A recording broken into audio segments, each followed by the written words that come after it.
Let's come to the leader of the SNP, Ian Blackford. Thank you, Mr Speaker, and I congratulate the new Prime Minister on becoming the first British Asian to hold the office. The significance and the symbolism of this achievement is to be warmly welcomed by everyone. Mr Speaker, yesterday on the steps of Downing Street, the new Prime Minister promised to bring, and I quote, compassion to the challenges that we face today. So, on his first full day in the job, let's put that to the test. A winter of uncertainty is coming, and next April we'll see a cliff-edge moment.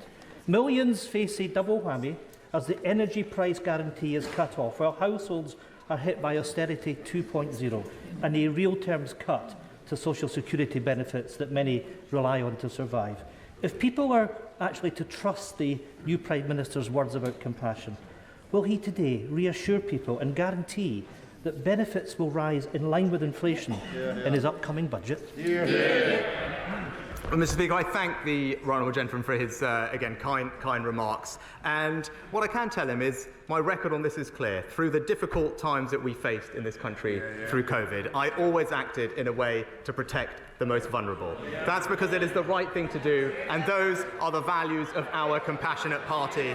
And I can absolutely reassure him and give him that commitment that we will continue to act like that in the weeks ahead. Ian Blackford. Well, Mr Speaker, let's test that, because as Chancellor, the Prime Minister slashed universal credit and presided over the worst levels. Well, you know, for the hard of hearing on the Tory side, I might remind them that universal credit was cut by £20 a week and presided over the worst levels of poverty in North West Europe. So I hope that he has learned from his mistakes and guarantees that benefits will rise in line with inflation. But speaking of mistakes, yesterday the Prime Minister appointed a Home Secretary who was forced to resign only last week for breaching the ministerial code, and who boasted that she dreamed of sending vulnerable asylum seekers to Rwanda. We all know why he appointed her, a sleazy backroom deal to shore up his own position.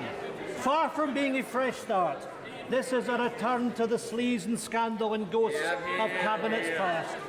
The Prime Minister promised to govern with integrity and humility.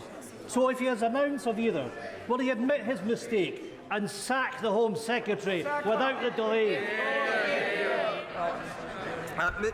Mr Speaker, I was pleased to actually have a call last night with the First Minister of Scotland. It was important that I spoke to her on my first day in office, because I wanted to express my desire to work constructively with the Scottish Government so that we can work together to deliver for the people of Scotland, and that is what I plan to do. And indeed, I hope crime is one of the things that we can collaborate on, because he will know that violent crime is rising in Scotland and police numbers are falling.